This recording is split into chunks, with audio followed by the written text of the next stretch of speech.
Oh man,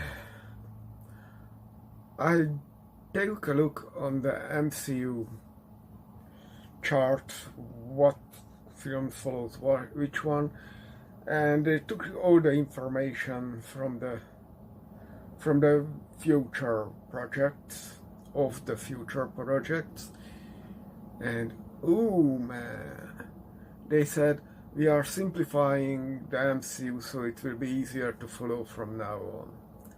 But they are not simplifying the future. Look, however bloated the MCU became, especially with attaching all the Sony stuff and the X-Men stuff and the whatever Netflix stuff and Hulu stuff,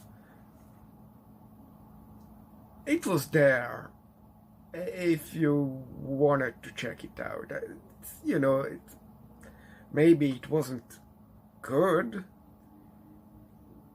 by quality or by tonal consistency or just the sheer amount, but it was there.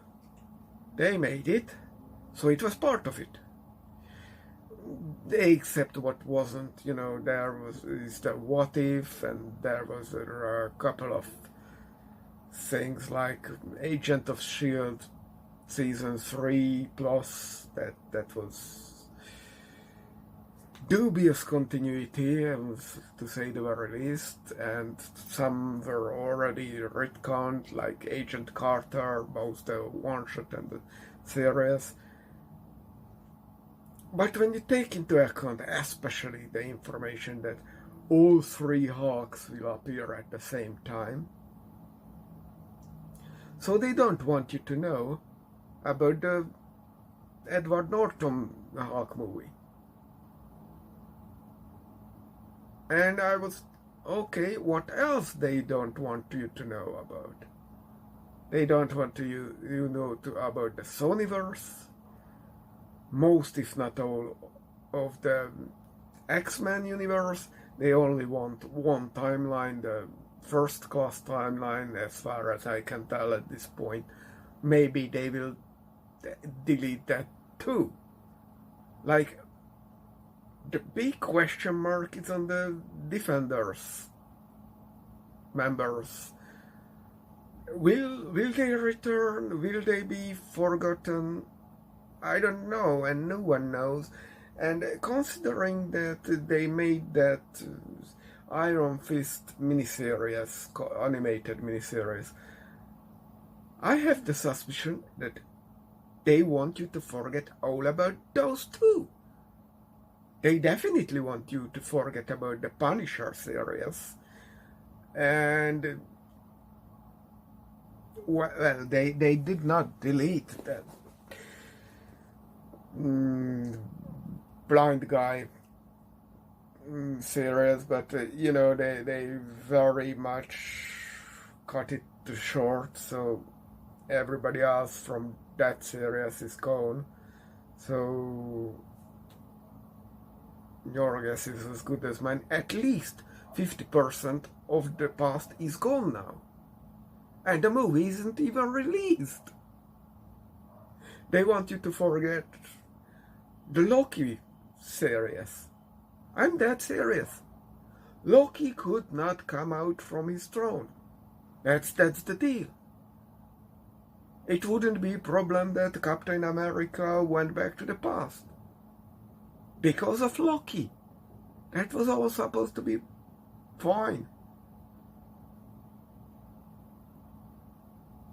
I just don't know what they are doing. They are deleting the past.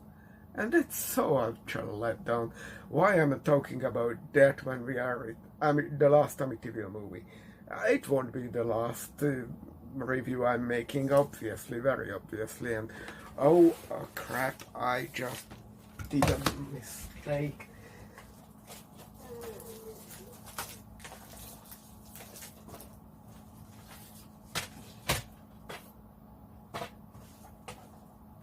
I have it. Here is the last Amityville movie. And we have more Amityville bloodbath lines and Amityville bloodbaths and Age of Chaos, which has an Amityville part of it, and Amityville Aliens. We have all these, and I didn't even take them out from the foliage. Although it seems this one never got a foliage. It's there. And here is the Last Amityville Movie, also without foliage. I don't know, I thought there would be industry standard, but whatever. And yeah, I have this. This would be in foliage still, because I watched this on Tubi. It's just whatever, you know. Anyway, so the movie starts right in the middle. Although, okay, that was just the company logo. But you know, you can never know. The real start, is it the real start? Boy and girl are in some random house or whatever, maybe it's a cave, who knows. You know, the entrance looked very cave-ish, but there are bricks, so turns out it's a zoo. If this guy comes out of it, I will scream and run away. The Amityville Zoo. Why isn't that the title then? Anyway, the location is good. The lighting is okay. The cinematography looks like someone had an actual camera, you know, not just phoning it with your phone is good thing. I mean, I can make decent shots with my phone, but somehow these backyard movies always tend to look shit. I don't know what's with that. Probably they are rushing and they have to pay, so they can't wait for the natural lighting, and they don't have even these YouTuber lamps or something. So that is that.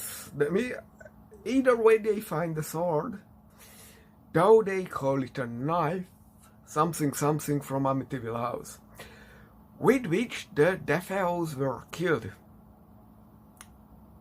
Although we know the Defoe used a shotgun, but whatever. Me here, this is actually important because how it will be revealed why this is the Last Amityville Movie. You know, why the title is that. But the creator forgot Amityville Vibrator, in which the vibrator was the last item in general. We can debate, you know, the meta aspect of it and the movie continuities. Either way, because I have the excuse to put this into the alternative continuity titles because of this short film at the beginning of the Last Amityville Movie. This goes into the alternative continuity bucket. Then there is Demon or whatever. Why do I have a feeling we are watching a movie within the movie? So that's why. Because it was a movie within the movie. And I consider that its own short film, so you, Josh, get a double title for this one. We have a large cast. I assume the paid appearance shit, or the guy has actual friends and co-workers. I can't know, but this is more elegant than usual, especially with some cameras being tilted. That's a very nice thing. Gives it some natural and, you know, vibe and all that. Sometimes we do see, by the way, the camera they used. It has lenses and, you know, some professional stuff. I hope they rented it. I heard that they cost a fortune. Either way, that's a cool thing.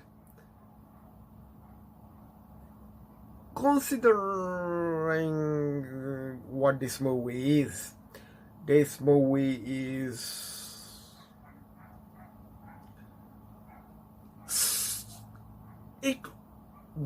titled itself a found footage because, you know, the guy is shooting himself and all that.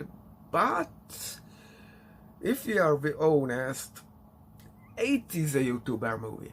YouTuber movie which is working within the frame of a paranormal activity movie.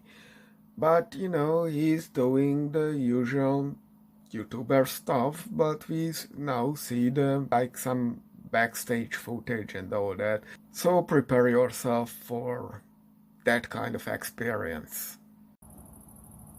All YouTubers' main job shuts down due to pandemic. I don't see yet how this will be relevant, but please go on. And I appreciate you show us you actually live in your apartment and not putting everything away just because you are doing a movie video, you know. But seriously, I appreciate that. I always appreciate when not just pretending that we are perfect. The inciting incident happens around the 18th minute mark. Jude getting a package from there, you know, the Amityville house. Until this, it's mostly exciting only to those who like Movie Timelines channel. We get an Amityville dildo reference and the Amityville doorknob. This movie could be called The Amityville Doorknob.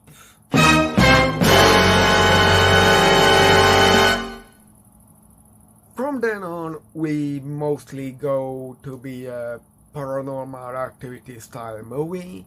So we have a bunch of camera all around the house. I would bet the woman who is in the story traveled to a hotel and is calling in sometimes from there, is in some part of the house, but you can never see that part of the house in the other shots, so big plus. And we actually see some real stuff, what is way more than our paranormal activity movies produced. Poor Man Would Move Out. This is a movie where the protagonist actually seen horror movies. Horror movies at all exist in this universe, so he knows the tropes. And the director-writer is building up a case why he cannot leave the house.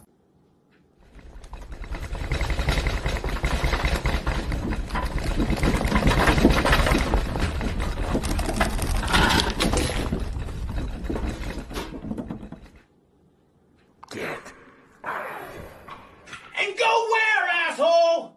Everything's fucking closed! Get out! Fuck you! You think if I wouldn't have gotten out 2 weeks ago, I wouldn't have, huh? So you can take your get out and shove it straight up your... Because pandemics and who has friends nowadays and all that kind of stuff, so everything is locked down, even the hotels. We have a body at the 58th minute, and I was not expecting that.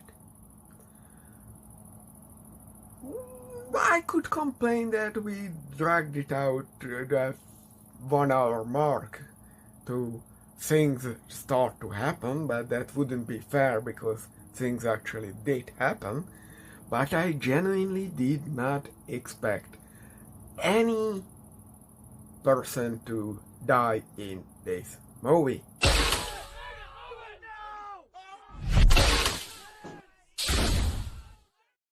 I mean, it does make a good scene. At 1 hour 15 minutes around that, it is revealed why this is the Last Amityville movie.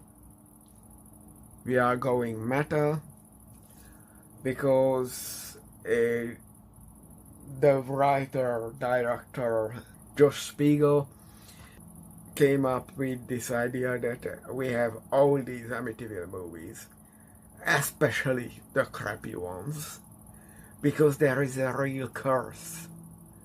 You have to make a movie to remove the curse, lift the curse from you.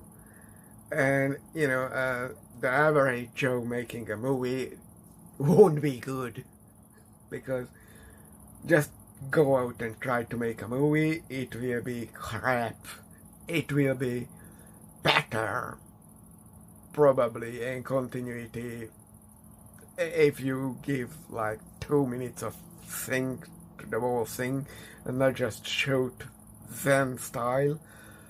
And I was thinking maybe this movie was made in the Zen filmmaking style because of the conversations. There is very obvious that the plot points were decided and things got arranged and there was a direction given, but the conversations were so lifelike, genuine. I mean, Josh obviously has this style that very can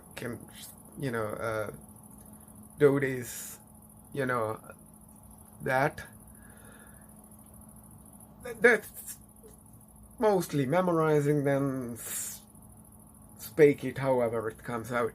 But I genuinely thought that he just gave some reference, this is what we are talking about, and just talk to each other, on the phone or through the computer monitor, whatever.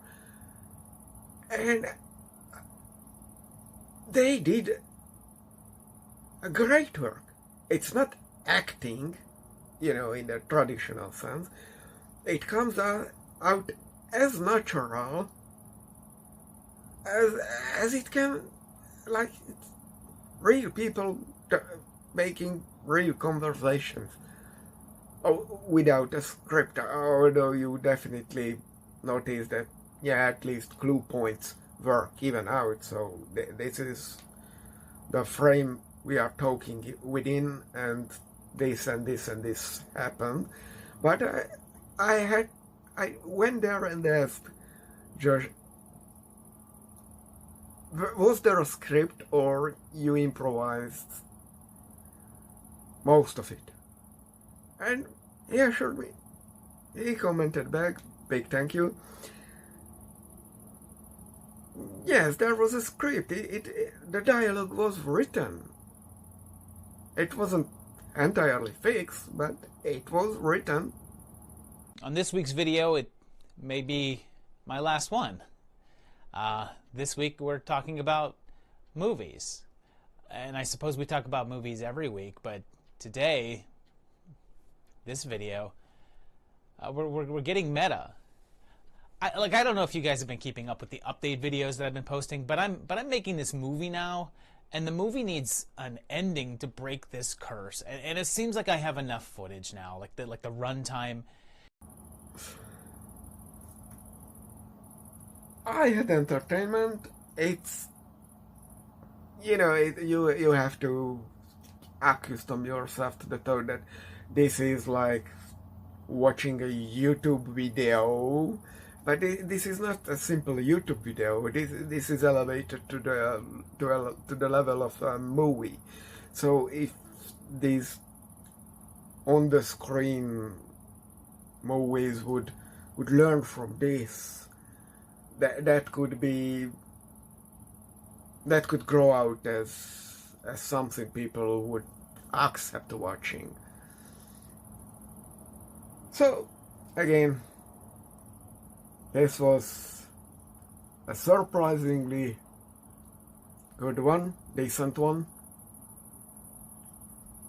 and it is on Tubi, so go there, watch it. That generates some profits to the dude, he deserves it.